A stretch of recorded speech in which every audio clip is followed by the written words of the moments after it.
starting photography from zero can be very overwhelming because you don't have to learn just about which photography gear to get.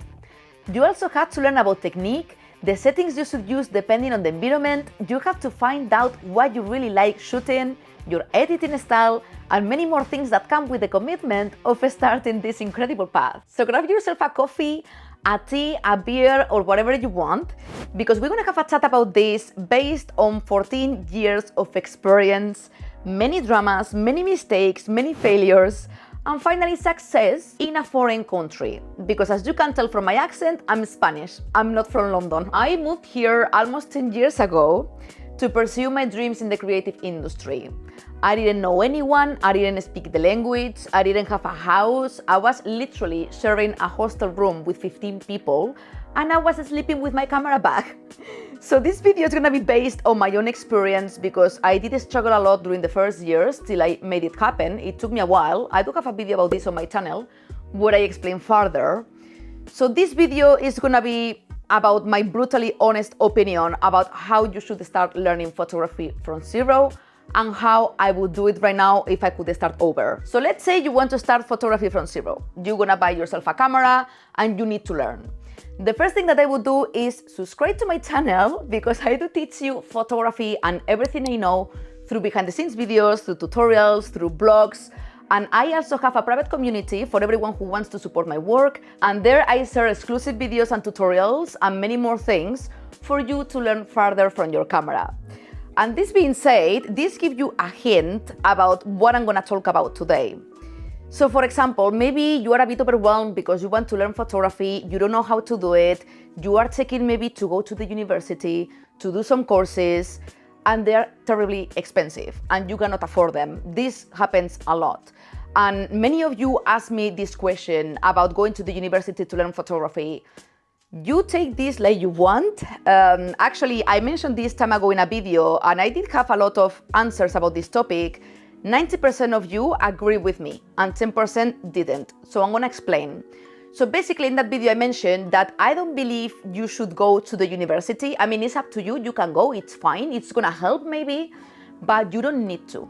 I don't consider you need to go to university to learn photography because nowadays photography is very accessible to everyone. 14 years ago when I started, YouTube existed, but there was no Peter McKinnon, Chris Howe, and all these amazing creators to show you photography. For sure, there was no Laura PC neither on YouTube.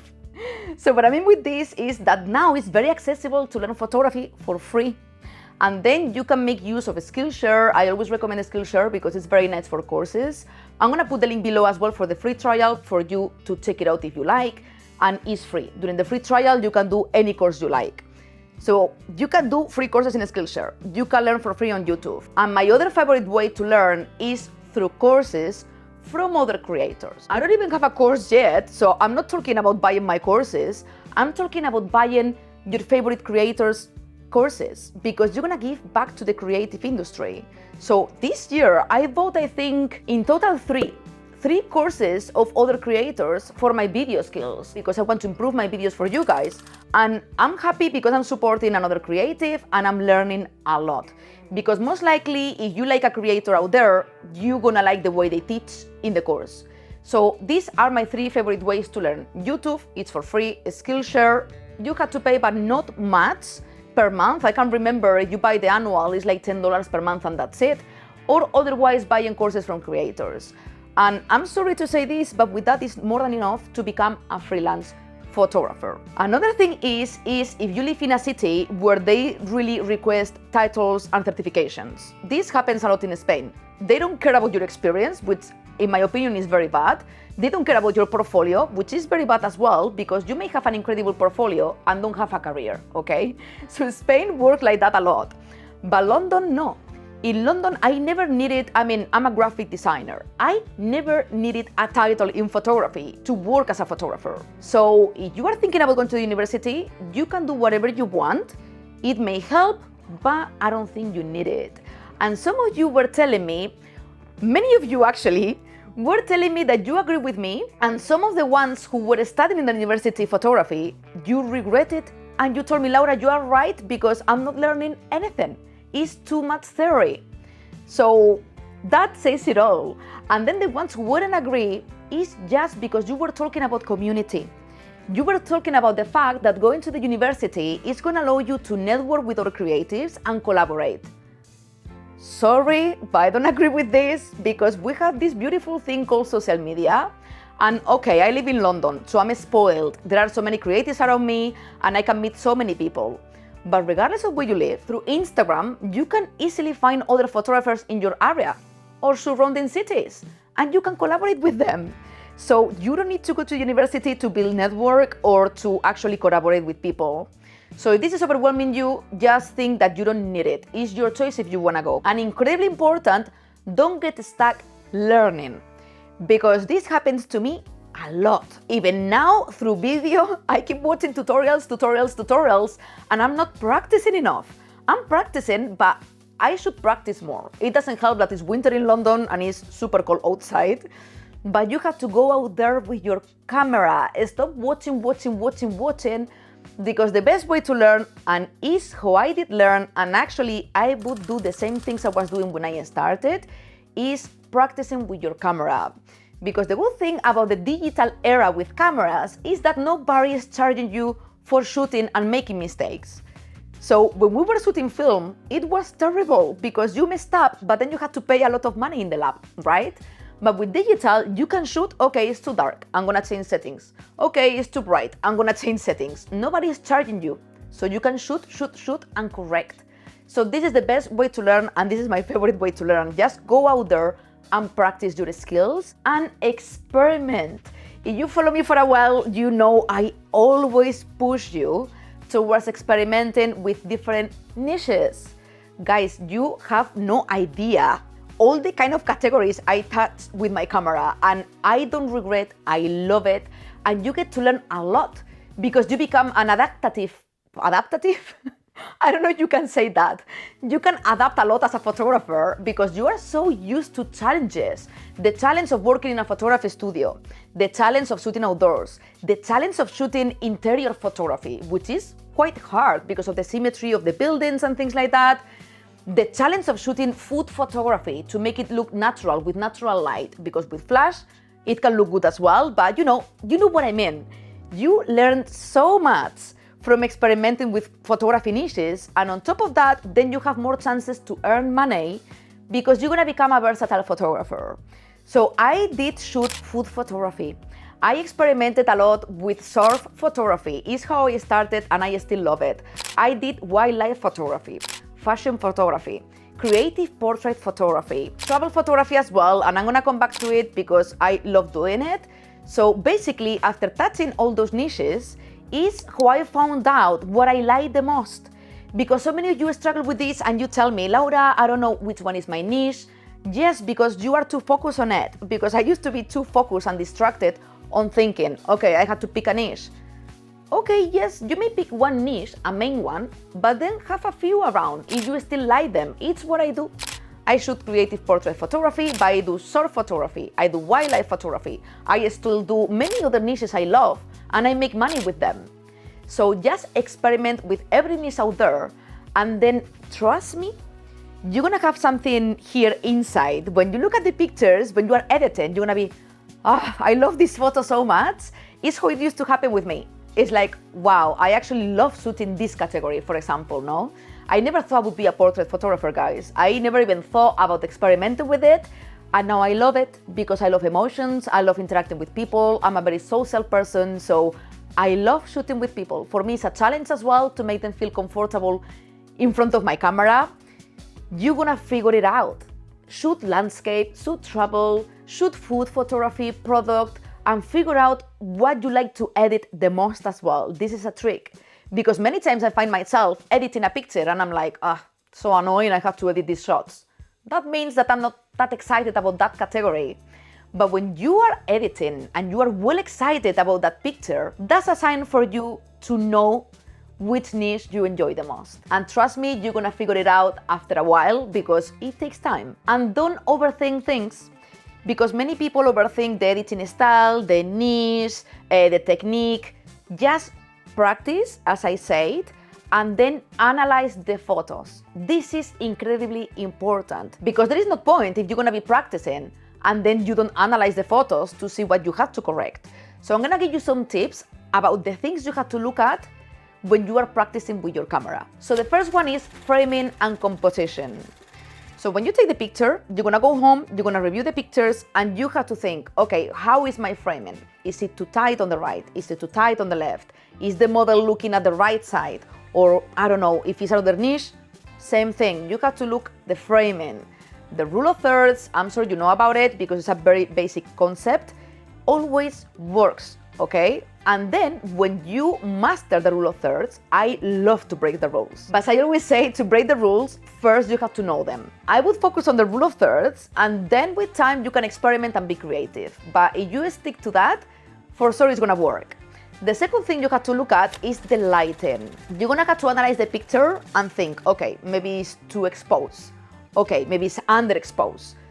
Don't get caught on technicism. This is the best advice I can give you, because I used to be so intimidated by the terminology. If I reduce the ISO, is the equivalent to 1/3 of blah, blah, blah. Forget that. I'm sorry. Learn the theory, that's fine. Learn the settings, what they do. But this kind of numbers and terminology can be very scary, same as in a studio with the flashes. Just experiment. Don't get caught on the terminology because it's a bit overwhelming and it's a pain in the ass. Just analyze the picture if it's too exposed or underexposed, and the next time you can correct it. So the third thing I would look at is the light source. Terribly important as well. So for example, if you are shooting with a subject, you have to make sure if it's sunny or the light source is in one place, that the subject is towards that light source, so you see the face well lit. Things like that. But for example, sometimes you can do backlights if they are with intention, because they can be actually super creative and super nice. But you get my point. Always analyze the light source, if the subject is well lit, but also what you're gonna have to look at is the posing. Maybe you are working with models and then you're gonna be able to analyze the pose of the model. This is gonna happen a lot. It happens to me all the time because, you know, I work with no professional models. I work with music artists a lot. So then in the picture, you're gonna find out. It's like, oh, I didn't realize, and the model had the hand 2/10 or 2/4 or very unnatural. All these things you're gonna have to see in the picture. So then next time when you are shooting, you're gonna be able to correct yourself. You're gonna pay more attention to the pose of the model. And before shooting, you're gonna be, relax a bit more the arm or something like that.